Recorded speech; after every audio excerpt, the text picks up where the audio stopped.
आइए सुने कार्यक्रम हवा महल।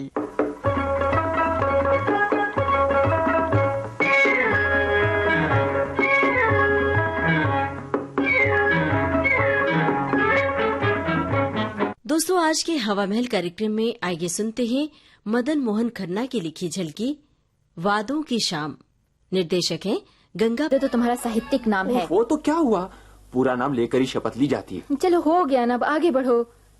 शपथ लेते हैं हम एक दूसरे के प्रति वफादार रहेंगे, प्यार से रहेंगे, झगड़ा नहीं करेंगे, कभी नहीं लड़ेंगे, एक दूसरे का आदर करेंगे, एक दूसरे से कुछ नहीं छुपाएंगे, मन की बात बताएंगे, झूठ नहीं बोलेंगे, सच सच कहेंगे और किए हुए वादों को पूरा करेंगे, वादे पूरे करेंगे जो कभी पूरे नहीं हुए। जो कभी पूरे नहीं हुए। ठहरो ठहरो, क्या मतलब है तुम्हारा? मैं आज वादों की शाम की खुशी में विघ्न नहीं डालना चाहती, मगर फिर भी क्या पूछ सकती हूँ कि तुम जो कहते हो उस पर अमल भी करते हो? मगर कौन सा वादा? कह के ये और कुछ कहा न गया कि मुझे आपसे शिकायत है। अभी बताती हूँ। अरे अरे, कहाँ जा रही हो? ये देखो। ये क्या, कागजों का पुलंदा? अरे अरे, तुमने भी कोई उपन्यास लिख डाला? उपन्यास? जी हाँ, उपन्यास ही है, शिकायतों का। शिकायतें? अरे बाबा, बिगड़े हुए हैं, जिद पे हैं, कोई उनसे क्या कहे। इस वक्त बात बात के दफ्तर बनाएंगे। तो आज्ञा है, खोलो शिकायतों का दफ्तर। ना बाबा, बंद ही रहने दो इस दफ्तर को। आज शाम प्यार की शाम है, वादों की शाम है, हमारी शाम है। जितनी भी हसीन बन सके बनाई जाए। तुम एक शाम की बात करते हो, यहाँ मैं हर शाम इंतजार करती रही। कब आप पिछले साल वादों की शाम की वादों को निभाने शाम को जल्दी घर आते हैं। कमला, मैं सब के सब पुरुष 5 बजे घर आ जाते हैं। कोई अपनी पत्नी का हाथ बटाता है, कोई बच्चे खिलाता है, कोई पत्नी को लेकर बाहर घुमाने चला जाता है, मगर तुम हो के। कमला, तुम मेरी तुलना उन क्लर्कों से करती हो जो संसार में केवल क्लर्क ही करने आते हैं और क्लर्क ही रिटायर हो जाते हैं। उनकी पत्नियां तो खुश हैं, उनका जीवन तो सुखी है। और बुरा न मानना, तुम भी तो एक क्लर्क ही हो। हाँ हाँ, मैं एक क्लर्क हूँ। ये मेरी किस्मत है कि मैं साहित्यिक होते हुए भी एक क्लर्क हूँ, कर्म से, धर्म से नहीं। और अपनी पत्नी के प्रति तुम्हारा धर्म? अपनी तरफ से तो निभा रहा हूँ। मगर गृहस्थ की गाड़ी अकेली मैं ही चला रही हूँ। तुम चाहती हो साहित्यकार अपना कलम तोड़ दे और लून तेल लकड़ी के चक्कर में फंस जाए। मैं चाहती हूँ साहित्यकार और कुछ नहीं तो अपने वादे निभाए। कौन सा वादा भंग किया है मैंने? एक हो तो बताऊं। इंटरिम रिलीफ को लो, तब कहती थी सारी की सारी इंटरिम रिलीफ तुम्हारे कदमों में रख दूंगा मेरी रानी। क्या हुआ जिस रकम का? वो जिस रिलीफ के लिए सरकार ने दी थी उस फंड में दे दी। क्या मतलब? कमला, हम लोगों के छोटे मोटे कर्जे उतर गए। मगर ये कर्जे? क्या करूं कमला, सारी तनख्वाह तो तुम्हें दे देता हूँ। कभी कभार कोई आवश्यकता आन पड़ती है तो इधर उधर से पैसे पकड़ने पड़ते हैं। सारी तनख्वाह? आहा, सारी तनख्वाह तो तुमने ऐसे कहा जैसे मैं तो सेविंग बैंक में जमा करवा देती हूँ ना। जानते हो घर का खर्च किस तरह चलाती हूँ। हाँ, तुम क्या जानो, तुम्हें तो पड़ी रहती है अपनी गोष्ठियों की। मैं पूछती हूँ जी, क्या दिया है तुम्हारे साहित्य ने तुम्हें? नाम मात्र भी कुछ नहीं मिलता। ना सही, पर कमला नाम तो है। खाली नाम से रोटी तो नहीं चलती। मैं कहती हूँ तुम और कोई काम क्यों नहीं करते? ओवर टाइम लगाओ, सभी क्लर्क इतना इतना पैसा बनाते हैं। ओवर टाइम के लिए मेरे पास टाइम नहीं है कमला। जी हाँ, गोष्ठियों से फुर्सत मिले तब ना। साहित्य मेरा जीवन है। और मेरा जीवन? कभी ये भी सोचा है मैं अकेली पड़ी रहती हूँ घर में, क्या करती हूँ? क्या मेरा दिल नहीं करता कभी बाहर घूमने को? तुम बाहर निकलना ही नहीं चाहती। मैं कितनी बार कह कहकर हार गया। बाहर निकलने के लिए अच्छे कपड़े होने चाहिए, और मेरे पास कोई अच्छी साड़ी भी नहीं। साड़ी? क्यों जी, वो साड़ी क्या हुई जो जनाब ने पिछले महीने ही खरीदी थी? मेरी अनलिखी कविता की रॉयल्टी? वो अरे वो तो आउट ऑफ डेट हो गई। ओहो, मुझे क्या मालूम था कि आजकल कपड़ों पर दवाइयों की तरह तारीखें पड़ी होती। और देखो ना, अब साड़ी का फैशन ही कहाँ रहा है। अब तो चलता है कुर्ता पायजामा या लुंगी। कुर्ता पायजामा और लुंगी? हाँ हाँ, जमाने के साथ तो चलना ही पड़ता है ना। डार्लिंग, जमाने के साथ चलना है तो मेरा साथ दो। तुम्हारा साथ? हाँ कमला, जैसे शादी से पहले तुम मिलने चली आती थी, अब भी आ सकती हो। काश ऐसा हो सकता। ऐसा क्यों नहीं हो सकता? कितने अच्छे थे वो दिन। हम रोज मिलते थे, कहीं दूर निकल जाते थे, कहीं एकांत में। मैं अपनी कविता पढ़ता था, मैं उसे गा कर सुनाती थी। तुम्हारी आवाज में जादू था, तुम्हारी कविता में अमृत। तब तुम्हें मेरी कविता से प्यार था, तब तुम्हारी कविता में मैं थी, तब तुम्हें मुझसे प्रेम था। उजाले अपनी यादों के हमारे पास रहने दो, न जाने किस गली में जिंदगी की शाम हो जाए। प्रेम तो तुमसे अब भी है कमला। हाँ, कविता का रंग जरूर बदल गया है। रंग बदल गया है या तुम बदल गए हो? कैसी बातें करती हो कमला? मेरे लिए तो तुम अभी वही हो, मेरी कम्मो। जाओ जाओ, बातें न बनाओ। बातें न बनाऊं तो तुम्हें कैसे बनाऊं?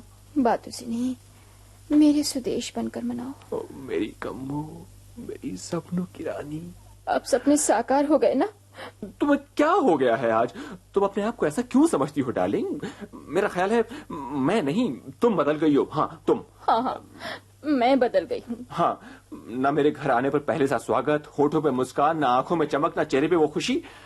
बस बस अब तो रह गया है बात बात पे लड़ना, बहस करना, झगड़ना। हाँ हाँ, मैं लड़ाकू हूँ ना, दिन भर लड़ती रहती हूँ ना दीवारों से, अकेली पड़ी रहती हूँ। फूट गई मेरी किस्मत। किस्मत तो हमारी एक बंधन में बंध चुकी है भगवान। तो कौन रोकता है? खोल दो नहीं बंधन, छोड़ दो मुझे। मैं आज ही चली जाऊंगी बाबूजी के यहाँ। कमला डार्लिंग सुनो तो। मैं नहीं रुकने की। सुनो कमला, सुनो तो प्लीज। तो सुनो कमला प्लीज, देखो क्या बात। मैं अभी सामान बांधने को बोलूं। क्यों जी, कोई है घर में? आवाजें तो आ रही थी। समझ नहीं जाओ अपना। कौन है? कौन है?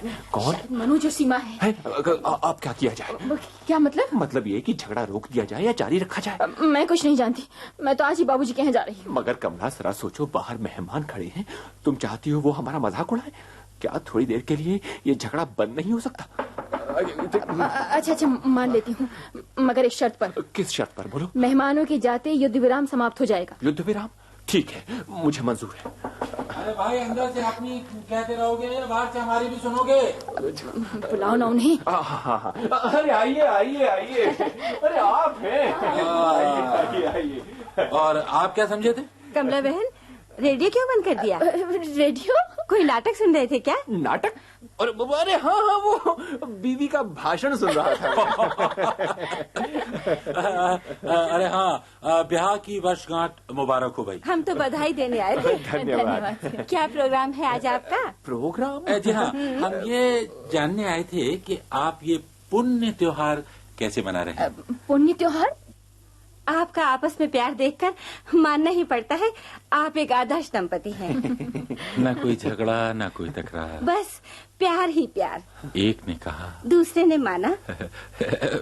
मैंने जीवन से बहुत दफा कहा है, कमला बहन से कुछ सीख लो, कुछ और सीख लो। आपको सुदेश भाई साहब से शिक्षा लेनी चाहिए, समझे? बस सुदेश जी, क्या बताऊं, हमारी श्रीमती जी तो जरा सी बात पर झगड़ा कर बैठती है। बिल्कुल गलत, छोटी छोटी बातों को बढ़ावा आप देते हैं। देखिए मैडम, पहल हमेशा तुम्हारी ओर से ही होती है और तुम खाम बोलना शुरू कर देती हो। तुम तो मेरी कोई सुनते ही नहीं हो, बस हंसना शुरू कर देते हो, जैसे मैं कोई पागल हूँ या। सीमा ठीक कहती है, आपको उसकी बातों पर हंसना नहीं चाहिए, बल्कि रोना चाहिए। और आप लोगों को सिवाय हंसने की और आता है क्या है? ये मर्द लोग हमारा दुख दर्द जान ले तो सारा झगड़ा ही न खत्म हो जाए। ये तो घर घर की कहानी है बहन, मर्द हमेशा अपनी मनवाना चाहते हैं बस। आप ठीक कहती हैं। अब मगर सुदेश जी, मुसीबत तो ये है कि पढ़ लिख कर ये औरतें मर्दों पर अपना अधिकार जताना चाहती हैं। हाँ बिल्कुल, मैं आपसे सहमत हूँ। देखा मर्द कितनी जल्दी औरतों के खिलाफ एक दूसरे की हाँ में हाँ मिलाने के लिए तैयार हो जाते हैं। और औरतें मर्दों के खिलाफ अपना यूनाइटेड फ्रंट बनाने में जरा भी देर नहीं करती। और औरतों का यूनाइटेड फ्रंट बजाय पति पत्नी में सुलह सफाई कराए, तलाक दिलाने पर जोर देता है। आप यहाँ भी बाज नहीं आए अपनी मट्टी उछालने में?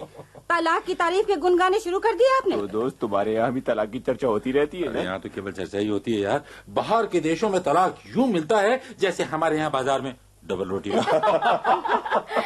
और तो और, मर्द बेचारा काम काज से थका हारा मीठी नींद में 2-4 खराटे भर ले तो अगले दिन तलाक। और औरत खाने में जरा सा नमक ज्यादा डाल दे तो बेचारी को तलाक मिल जाती है। तलाक तलाक तलाक, मैं तो तंग आ गई हूँ ये सुन सुनकर। सीमा ऊट पटांग मुंह से निकालते हुए जरा तो सोच लिया करो, हम कहाँ हैं, किस जगह हैं। तो घर चल के ही बात कर लेना, मैं जा रही हूँ बस। सीमा सुनो तो, मैं भी आ रहा हूँ। शुक्र है चले गए, आदर्श पति पत्नी को देखने आए थे। वो तो देख कर चले गए। अब क्या इरादा है? क्या मतलब? युद्ध विराम समाप्त किया जाए, यानी लड़ाई दोबारा शुरू कर दी जाए? हाँ। कमला डार्लिंग, छोड़ो भी गुस्से को। नहीं नहीं नहीं, मुझे बताओ, हमने कहा किस बात पे युद्ध विराम किया था? युद्ध रुक नहीं सकता है। जी नहीं, मैं अपना फैसला चाहती हूँ। बताइए, मैं क्या कह रही थी? आप शायद अपने बाबूजी के यहाँ जा रही थी। हाँ, याद आया। तो सुन लीजिए, मैं आज ही जा रही हूँ। जा रही हो? ठीक है, मैं छोड़ आऊंगा। मगर जरा सोचो मेरी रानी, क्या आज हमारी शादी की वर्षगांठ है?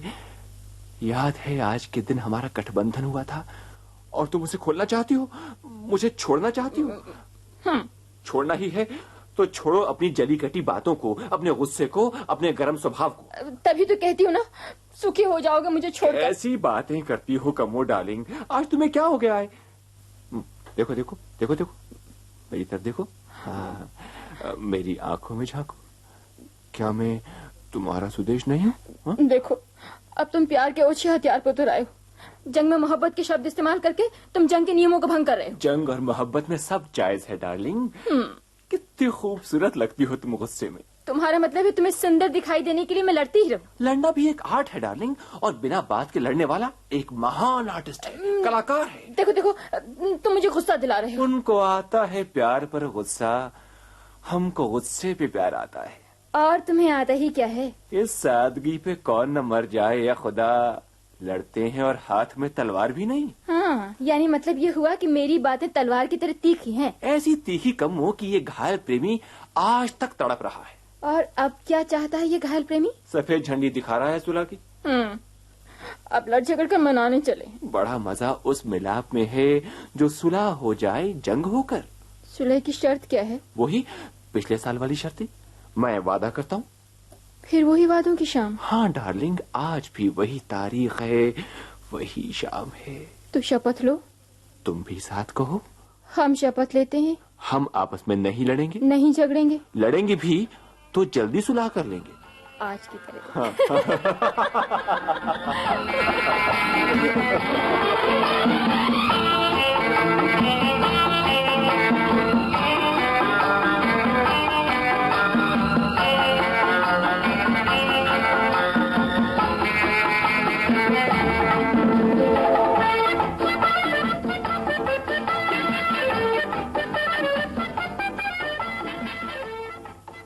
वादों की शाम आप सुन रहे थे मदन मोहन खन्ना की लिखी ये झलकी।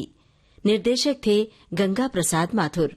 ये थी विविध भारती की प्रस्तुति।